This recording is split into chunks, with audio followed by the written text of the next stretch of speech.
And I've kind of got a whole different take on it because we're the ultimate decision makers and everybody comes and yells at. And I think a couple of things that people should be aware of is everybody's pretty disgruntled with this process right now. And you saw the surveys that everybody says are faulty and non-scientific, and I don't think anybody argues with that.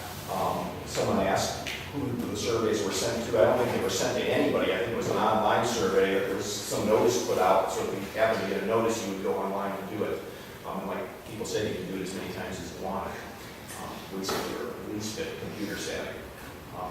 Part of the reason that there's so much disgruntlement is because we're trying to do a huge process and we are under court order to have it done by the end of June.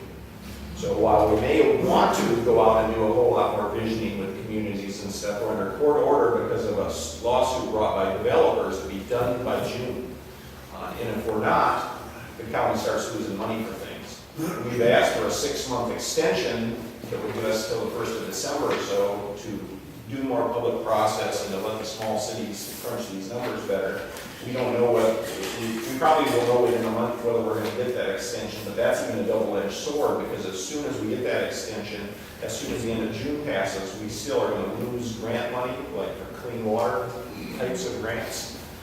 We're already not eligible for those, and if we pass the June 30th deadline with this extension, we won't be able to do impact fees in the county. So one of the ways you get people not to move into rural areas and into the cities is through impact fees, which the county's been trying to push forward for a couple of years now, and we've just got some of those in line, but we're not going to be able to charge those as long as we're out of compliance with GMA, which we will be as of the end of June.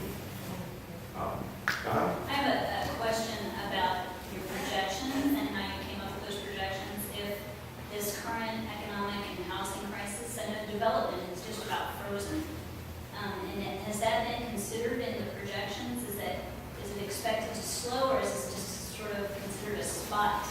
Right, and I think depending which of the three of us you ask that question, you get a different answer. But there's kind of a range of projections now between a 234,000 to 258,000 for the projected 20-year growth. What the GMCC, which is the small mayors, came up with is a number that they say is if you extend the last 20 years worth of growth, we're right on the line with the number they chose, which was what, 251 or something like that. And the county planning commission wanted to study a range from 222,000 to 254. Right. And the county council, Right. I don't know who voted which way. It was a 6-to-1 vote. And the county council did not vote to shrink the range of numbers to study from 230. So they enlarged I'm not saying this very well. I guess it's better to plan for too much than too little. Well, that's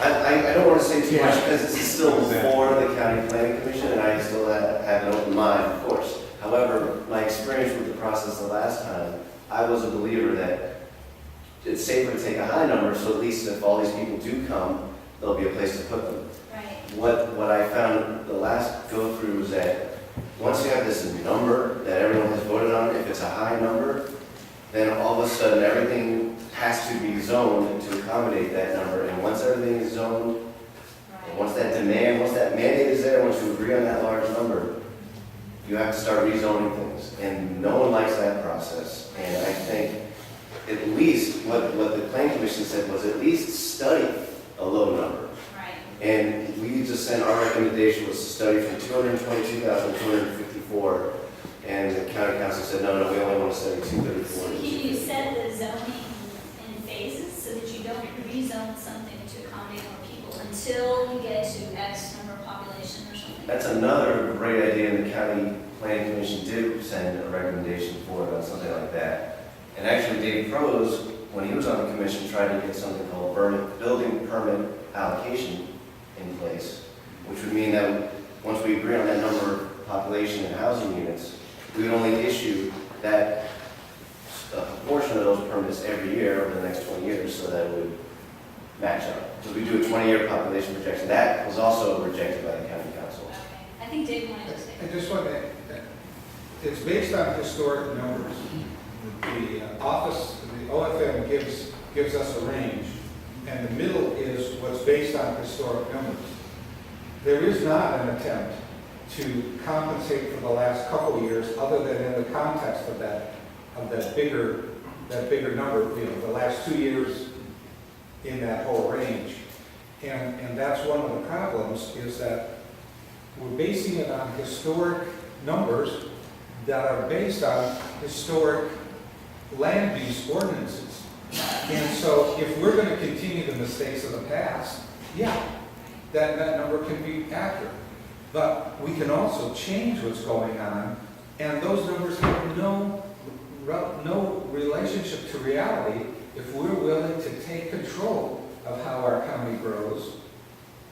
It can be totally different. So those numbers, in my mind, have a small value, but unfortunately, in the minds of other people, it has total value. David Stahlheim actually is trying to move the number up to 264, which is the OFM middle range of what the population projection should they call it most likely. Well, most likely if we don't do anything. Just like we saw those numbers of 18% that moved into the county